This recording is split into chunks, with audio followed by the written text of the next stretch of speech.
What's up, family? Gerald the Bossman here.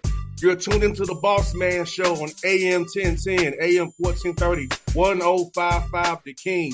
Let the King out at 105theking.com and the Bossman Show at bossmanshow.com. Hit me up on Instagram, The Bossman Show, Twitter at Bossman Show, and Facebook, Bossman Show. It's the Bossman on your radio. Listen to the Bossman Show with your host, JR, Saturdays at 9 a.m. right here on AM 1010, The King. What's up, good people?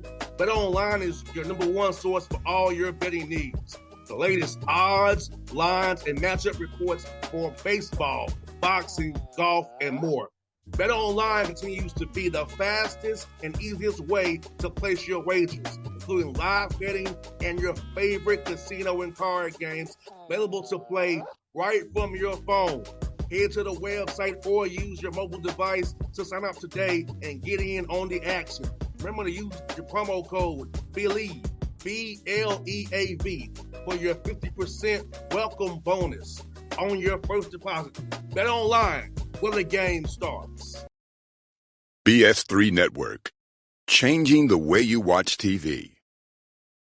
Yes, BS3 Network, changing the way you watch TV, covering content and hot topics from A to Z, sports, music, society and culture, movie reviews, you name it, we have it. Check it out on bs3network.com or check us out on Roku, BS3 TV on Roku, as well as check out your favorite podcast on all podcast platforms or Spreaker.com/BS3 Network. You are now tuned to BS3 Network.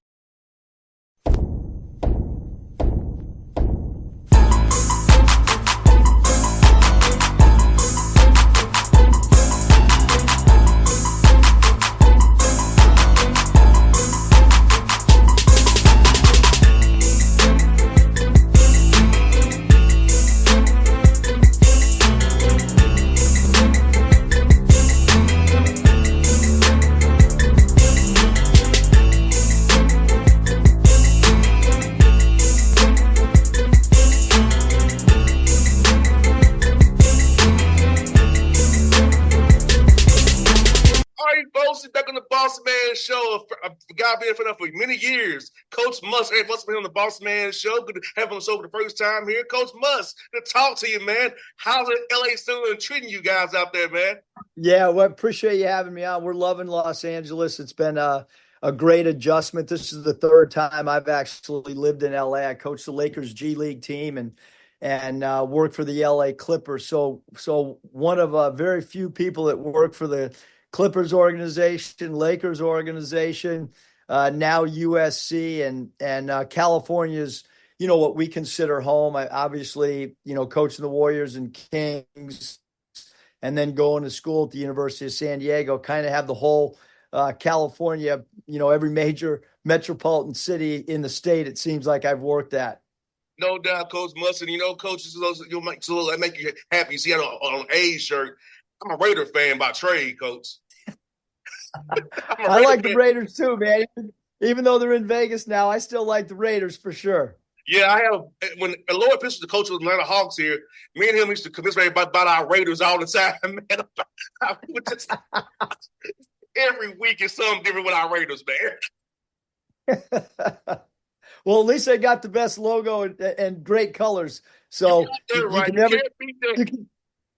can never take that away from the Raiders. Yeah, there, right. Coach, let's ask you, Coach Muss. USC, I'm sure to come out of California, man. I've been in Arkansas for many years, doing well there, man. So, what about opportunity with the Trojans? If really stood out to you and Miss Sargent, your beautiful wife, about want to come back out to LA, man? Yeah, no, we, I think first of all, Arkansas is a great basketball job. It's one of the premier men's basketball jobs in the country. So we left a great job to come to USC. USC's brand is so powerful nationally. And I think anytime you make a job change, it's always got to be a family decision. My two sons went to the University of San Diego, so this is home for them. They grew up in the Bay Area, Northern California. So this is, feels like home to my two sons. And then obviously my wife, Danielle, worked for NFL Network. and NFL Network is located here in LA. So she's got a ton of friends working in the industry. So for that, it made a lot of sense, and we're really, really happy. We're living in Manhattan Beach, and it's a great place to live. And obviously our university is in a really unique location. We're right in the heart of downtown Los Angeles, an unbelievable campus, great academics here at USC. So just a cool place to work. Hey, Coach Muss, been in LA, knowing so many NBA guys live out there who come work out the Galen Center. So talk about that piece of it, having those guys mentor your young men, get them the tips to get to the league, the next level, so they can be better for you on the court, having guys with that stature around them all the time, showing them how to work, how to prepare, how to eat, how to be disciplined as a player. Yeah, no, it's been really good for our program. We've tried to open our doors anytime an NBA player asks if they could come work out here. We want them to. So that means that we have to switch some things around, weight room wise or, shooting times to try to accommodate the NBA players. We've even had teams in here, Dallas, when they played the Clippers in the playoffs, they used our facility, and the Trailblazers have been in here in the summer. So I think it's good. Our guys, can watch guys shoot, and there's just so many benefits from a program to have NBA people around our program. And so we feel fortunate, not only just because of the market that we're in, but also the fact that, there's some NBA guys that have really enjoyed, coming here because of the fact that we try to accommodate them every way possible. No doubt, Coach Muss, and also Coach Muss, for your young men. For you being the first year head coach out there, how's it been building this roster to this new whole NIL and portal kind of speed dating with guys now, knowing they really love the game, but they really want some money? And so how's that process been trying to figure out a guy who want to play for you and USC right now? Yeah, it's challenging for all coaches in any sport right now collegiately because of what you just mentioned. There's just so many factors going in. For us, it was about players that would fit in academically at USC because of the academic standards here, not only to get into school, but then players that academically can survive once they're on campus and thrive. So that's one piece of it. And then we tried to really create in our roster management pieces that fit not only off the floor, but then on the floor. So we've got a lot of guys that are 6'6", 6'7", that can play multiple positions. We thought that was really, really important in year one for us to have guys that could play not just one position, but could play 2 or 3 different positions to allow us to play some positionless basketball. But we do have some holes on our roster as well. We don't really have traditional point guards, so to speak. We don't really have traditional centers or 5 men. So we're going to have to play unique style at times based on where we are at the 1 spot and the 5 spot. No doubt, Coach Musselman. As the game has evolved, like you said, come on, positions basketball, switching 1 through 5, 1 through 4, dropping to 5, kind of doing some things with hard heads getting stunned. So at least having guys with lift of their arms, you can kind of make up some of the graph with having guys of like heights. Kind of remind me about what Mike D'Antoni did, or with the Hawks of Mike Woodson a little bit when he had Joe Johnson and Mark Williams and those guys, Al Horford out there with Mike Bibby. They all the same size, but it's switch out everybody, Yeah, and like for us, it's going to be really important. We're going to play Desmond Claude at the point guard position, and he's 6'5.5", and so he's got to be a great rebounding point guard for us to maybe make up for some interior defensive rebounding. So our small forward is going to have to really rebound the ball. I know that having spent time with Hubie Brown, he talked all the time about his time with the Hawks and how Dominique Wilkins was such a great defensive rebounder at the small forward spot. And then when Coach Hubie Brown went to the Knicks, Bernard King was a great defensive rebounder. So for us, we're going to need our 1s, 2s, and 3s to really help on the defensive backboards this year.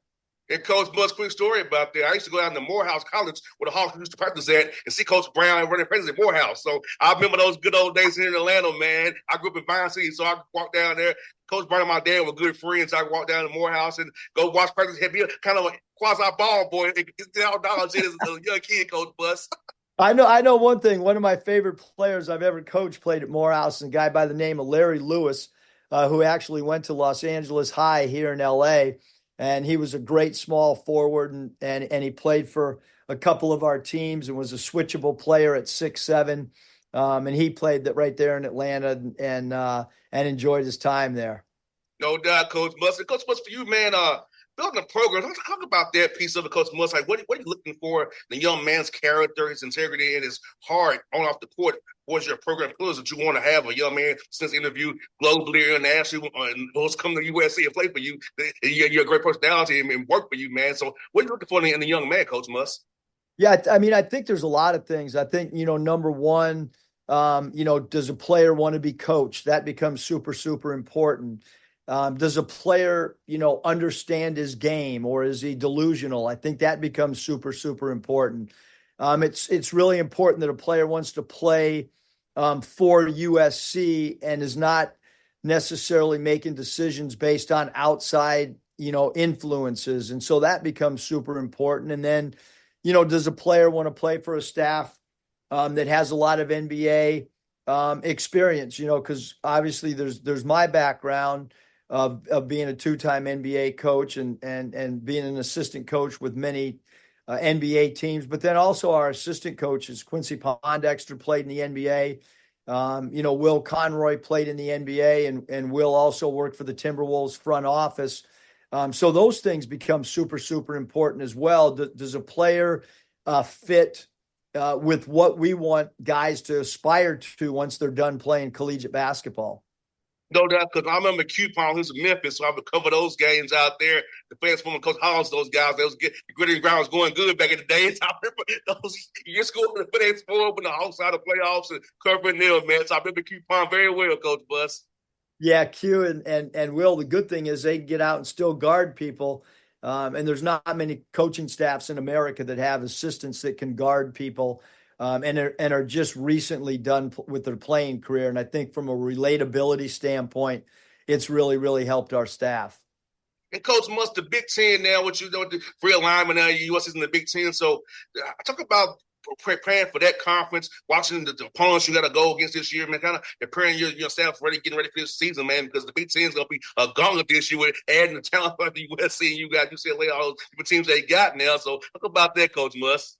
Well, there's so much when you think about the Big Ten. Obviously, we're new to the league, so tendencies in late game or tendencies late shot clock or tendencies after timeouts, those three areas in particular, we're going to have to really study before we get into league play. We're going to have to study what teams do on their special team situations, meaning what does a team do after free throw attempts, both offensively and defensively? Do teams do anything special off the jump ball? At the start of the second half, is there any tendencies certain teams come out with? And so we needed to do as much studying on our future opponents as we possibly can. And then there's the travel aspect. I mean, we're going to really have to be smart with how we dictate what we're going to do from a travel standpoint, because we have 4 trips that are really, really going to be difficult from a 3-hour time change to the long travel. How do you handle that both academically? How do you handle it in preparation for your team on the floor? All those things become really, really important. And then when you look at the Big Ten and you look at how hard it is for road teams to win in our home environments or home venues, like Rutgers, you look at their home record the last couple of years, it's absolutely phenomenal. So some real challenges going into some of these places, but challenges that we've been talking to our team about trying to prepare. We take a different team every day in the Big Ten, and we try to break down their star player and his tendencies, and we try to break down what scheme they try to get you offensively and defensively. And that's been some of the preparation that we'll really look to dive into in late September and October. And Coach Buster, some of the workouts was a little bit of kind of putting in team stuff and a little bit of individual workouts. When you come in new as new head coach, you got on the roster, haven't played for you before like that. So you want to kind of get some stuff in there, say no simple concepts with what you expect. So how was that kind of balance between putting in new stuff versus letting them develop themselves this summer? Yeah, well, I think everything always starts with player development. You want your players to get better, whether they're playing in your system or someone else's system, because obviously for a lot of guys, especially the grad transfers, they're going to be playing in a different system in 8 months. It might be somewhere in Europe. It might be somewhere in the NBA. It might be somewhere in the G League. And so you want whatever you're teaching those guys, you want them to be able to take that with them. And sometimes we get so wrapped up in schemes, and you're going to play in a different scheme next year. So I'm not sure how much that helps, but certainly how to play without the ball in your hands. How do you have an impact offensively and defensively if you don't have the ball or aren't guarding the ball? All those things become super, super important in player development. And then what's your go-to move? And then what are your counter moves? And then taking areas that you maybe want to improve on and then putting together a player development plan to attack those areas of weakness become extremely important as well. I got two more for you, Coach Muss, about Atlanta. First of all, what's your favorite thing about the city of Atlanta for is coming? I know your wife's from here, so what's your favorite thing about the city of Atlanta, man, when you come to town, man, to really recruit or watch basketball, come see the in-laws?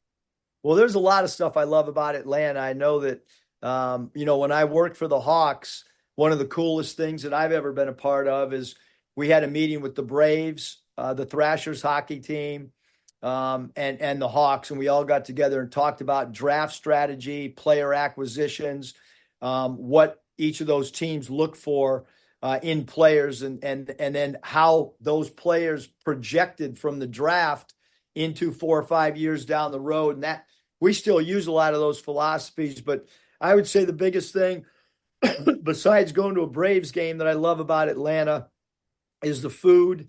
And then I have so much family there. Everybody on Danielle's side, her mom, her brother, her sister, all live there. So it's really a family gathering, and then some really great cooking by my mother-in-law.